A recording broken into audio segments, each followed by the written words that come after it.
You have identified your architectural characteristics. You have categorized them.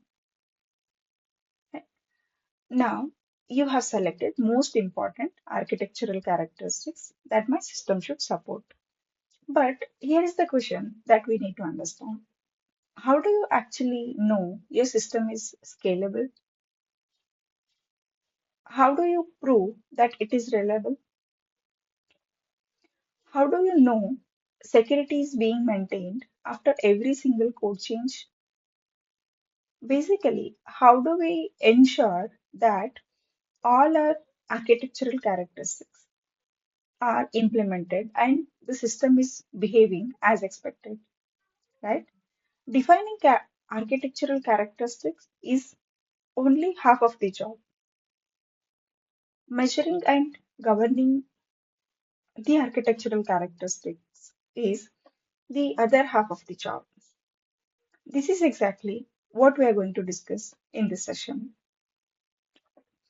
Any architectural characteristics that cannot be measured is meaningless, right? If you say your system must be performant, what does performant means? Is it the response time under 200 milliseconds? Is it under 2 seconds? Without a number, it means nothing, right?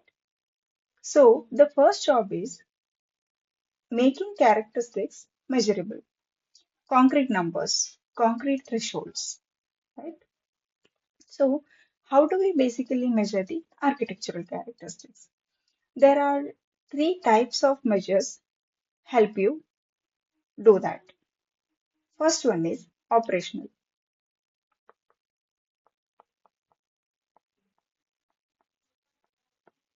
Operational, right? So operational measures are the most familiar ones. These are runtime characteristics you observe while the system is actually running, right? Um, the performance again. How fast does it respond? We set a threshold, maybe under 500 milliseconds for 95% of the request. Now it is measurable. If you just say performance, right, my system is performing better. So there is no meaning to it, right? Right, there is architectural characteristics, but only when you bind it with the concrete numbers, then we'll be able to see if the system is actually doing as expected, right? Another example, scalability. How does it behave under load, right? So then we can measure it by what happens to the system if 1,000 concurrent users try to access, or 1 million concurrent users try to access the system, right? Does it degrade or does it crash? Does it serve all the customers successfully? This is how we measure, right? Again, availability. What is the percentage of time the system was up? Is it 99.9% of the time? That means 8 hours downtime per year, right? So these are all the things. How do we measure the characteristics? We bind them with concrete numbers. If the my system is um, performing in these numbers, if it is able to respond within these time, then my system is, I can say that this is performing in best state and it is scalable, right? This is how the operational measures of the system, right? The next one is structural.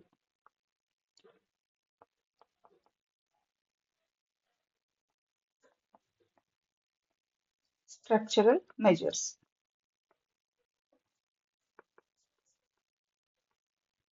Structural measures.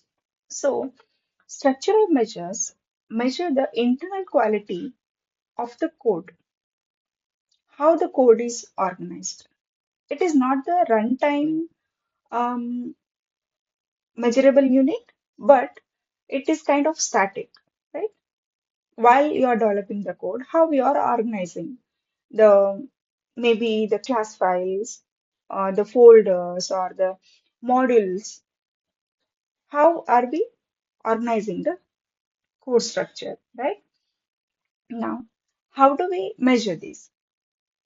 One um, analogy is complexity, right? How complex is the code? Uh, do we uh, do we have multiple files having the similar code, or do we have unnecessary functionalities, or maybe um, we have not don't have the common functionalities every time. For example, if there is something like maybe I need to validate an endpoint every time before hitting the backend, right? Now, instead of attaching that security functionality to every API request, I can come up with a common functionality. Every endpoint will go to that common functionality and get it verified, then make a call to the backend, right? What happens if I try to add that security component to every API call? That one, it increases the number of lines of code, right? It increases the complexity. How?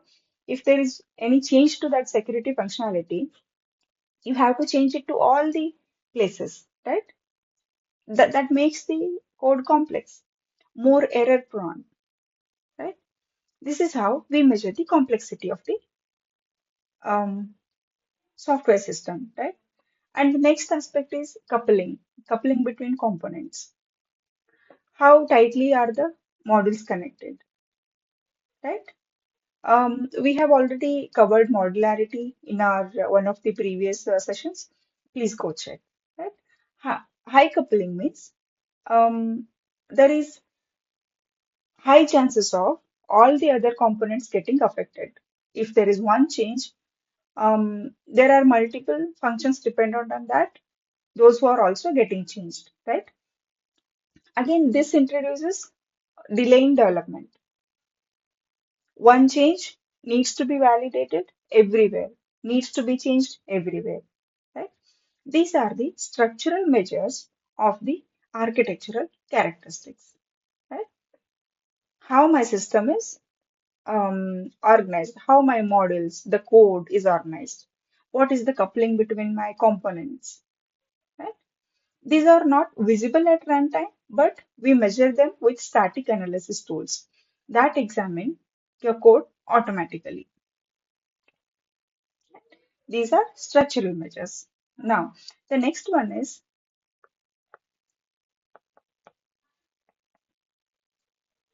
process measures. Right?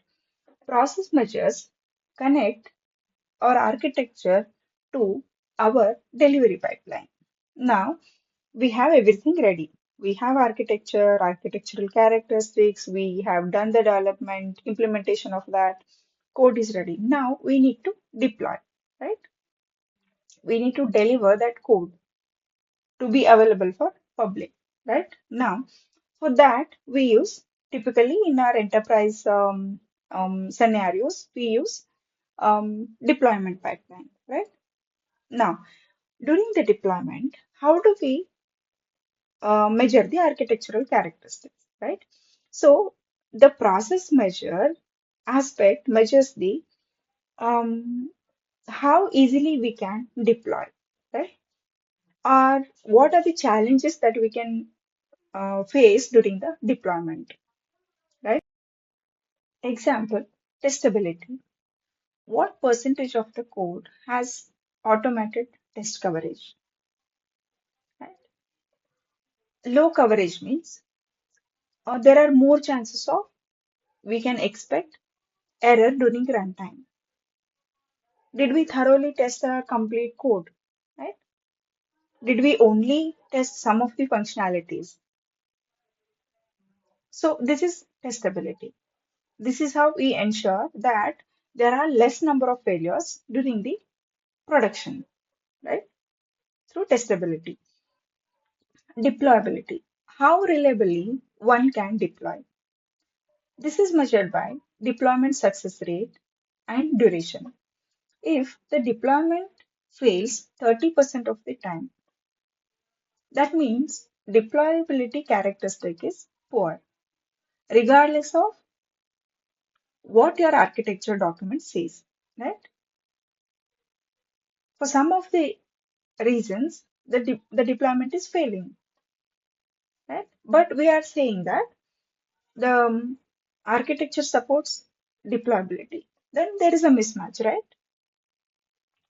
Yeah. Now, these are why we have CI/CD pipelines, continuous integration, continuous deployment pipelines, right? The pipeline is the mechanism through which we enforce process characteristics on every code change. Now, there is a commit from the developer.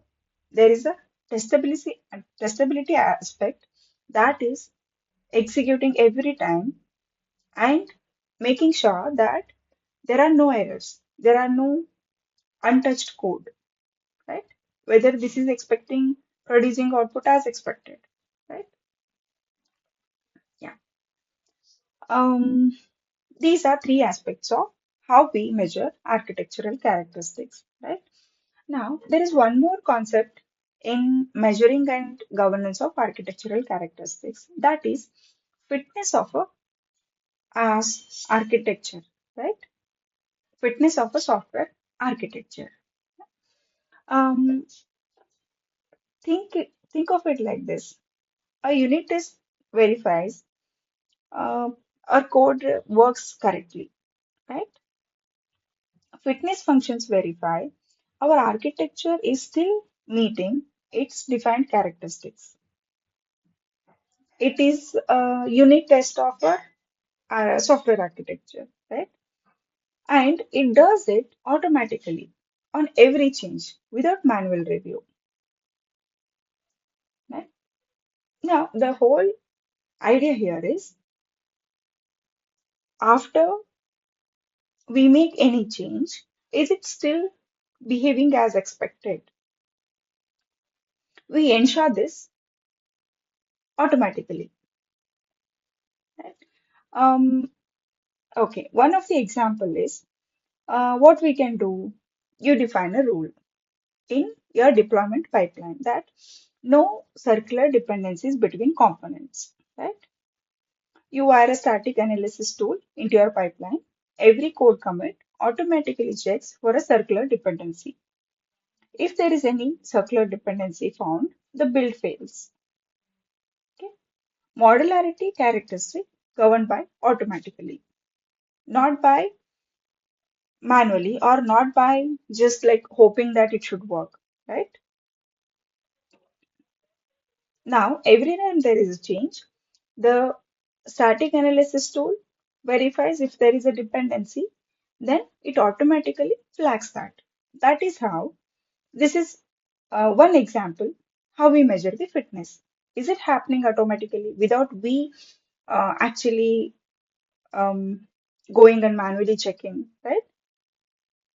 That ensures the fitness of that function, right?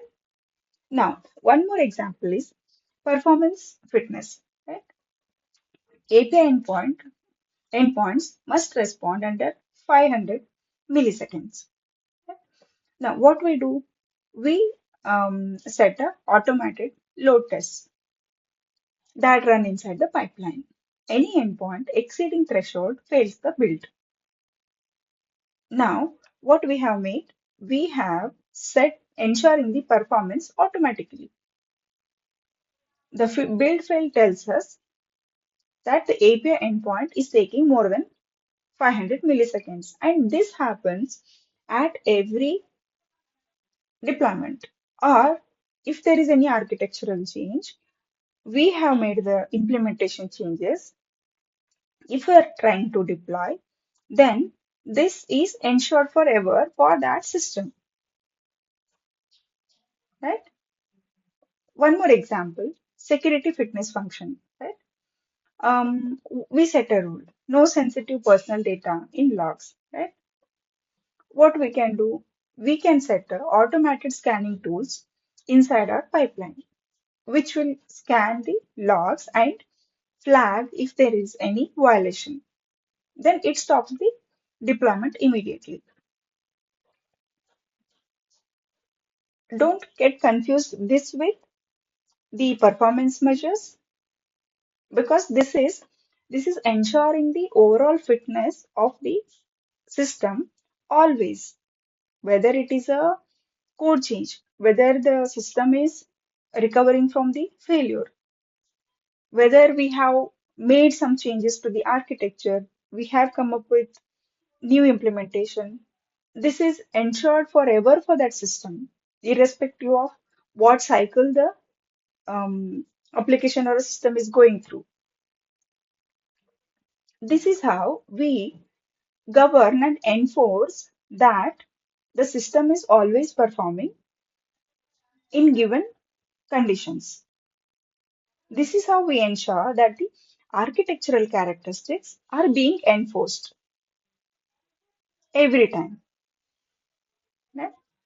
Now, let us put everything together. Architecture characteristics must be measured. Without that, there is no point of defining or identifying the architectural characteristics, right? Operational for runtime behaviors, structural measures for code quality, process measures for delivery, right?